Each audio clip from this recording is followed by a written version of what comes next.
সততা ছিল তার পেশা, আমানতদারি ছিল তার নেশা, সত্যবাদী ছিল তার চিরসঙ্গী, পুণ্যনা ছিল তার কামনা, সাধনা ছিল তার প্রিয়, সহানুভূতি ছিল উদ্গ্রীব।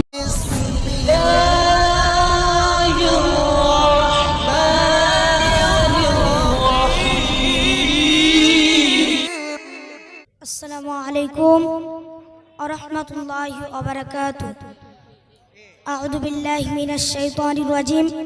বিসমিল্লাহির রহমানির রহিম। নাহমাদুহু ওয়া নুসাল্লি আলা রাসূলিহিল কারীম। আম্মা বা'দ, ফাকাদ ক্বালা আল্লাহু তাআলা ফিল কালামিহিল মাজিদ।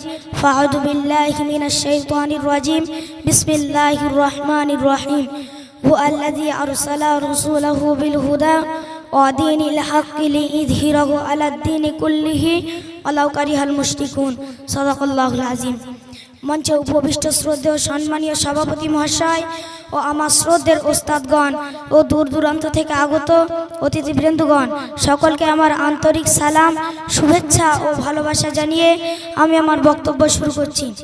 সুধী শ্রোতা মণ্ডলী, ধাত্রীর বুকে যখন অমানসিক অত্যাচার, অবিচার, ব্যভিচার, শিরক, বিদআত, কুসংস্কার ও ফিতনা ফিসদের কুঞ্জটিকায় গোটা পৃথিবী ঘরে অন্ধকার অমানুষের কৃষ্ণকারে আচ্ছাদিত হতো, তখন মানব সমাজ সুখ শান্তির জন্য চাতক পাখির ন্যায় নয়ন মিলে গগন চেয়ে থাকতো।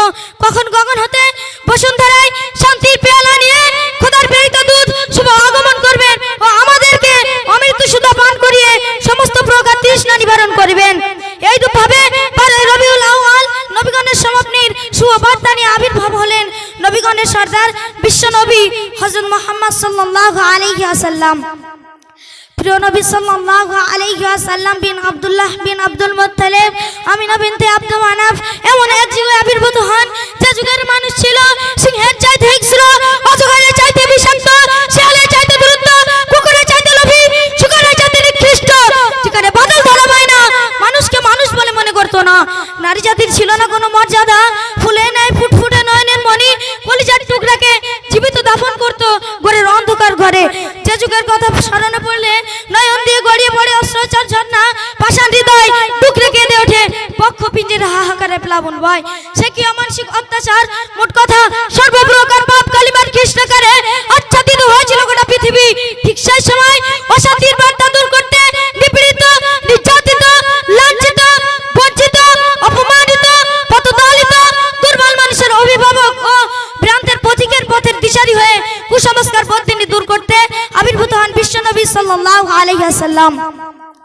63 বছর জীবন আদর্শে যে অনুপম, অপূর্ব, মনোরম আদর্শের থিওরি মানব সমাজকে উপহার দিলেন, তা হিন্দু, মুসলিম, ইহুদি, খ্রিস্টান, শিখ, পারসি, শিশু, যুবক, রাখাল, কৃষক, শত্রু, মিত্র, ধনী, গরিব, জ্ঞানী, মূর্খ, ফকির, দরবেশ যথা সেনাপতি, ছাত্র, শিক্ষক, শ্রমিক সর্বকালের সর্বযুগের সর্বশ্রেণীর জন্য প্রযোজ্য।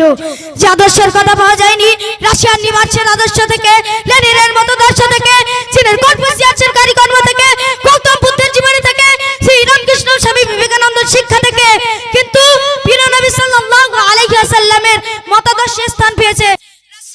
মানব সমাজ মুক্ত পুতির ন্যায় গেঁথে রাখে হৃদয়ের গভীর স্থলে, আকাশের সুক্তানের ন্যায় জল জল করে দিশা দেয় মানব সম্প্রদায়কে। আসুন সেই অপূর্ব আদর্শের দিকে দৃষ্টি নিক্ষেপ করি।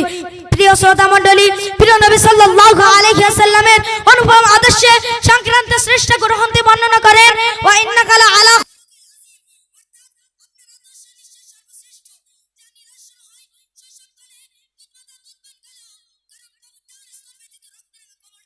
স্পর্শ করেনি আপন সোনার জবানি, অবৈধ কর্ম পদক্ষেপ নেয়নি কঠিন কালেও, কারণ সততা ছিল তার পেশা, আমানতদারি ছিল তার নেশা, সত্যবাদী ছিল তার চিরসঙ্গী, পুণ্যনা ছিল তার কামনা, সাধনা ছিল তার প্রিয়, সহানুভূতি ছিল উদ্গ্রীব, দান ছিল তার অভ্যস্ততা, গরিবের ছিলেন দাতা, ধনীর ছিলেন মাতা, এতিমের ছিলেন পিতা, অসতের ছিলেন বিতৃষ্ণা, কথাবার্তা ছিলেন তার নম্র ভদ্রতা ভরা মুক্তমালা, ভাষা ছিল তার মিষ্টি, ওটা ভাষা খাওয়া দাওয়া চলাফেরা ছিল তার আদর্শিক, লেনদেন ছিল তার ঝর্ণা চেয়ে পরিষ্কার, বিচার আচার ছিল তার ন্যায় ইনসাফপূর্ণ, রাষ্ট্রনীতি ছিল তার কল্যাণপূর্ণ, জীবন ছিল তার পুষ্পের চেয়ে মনোহর।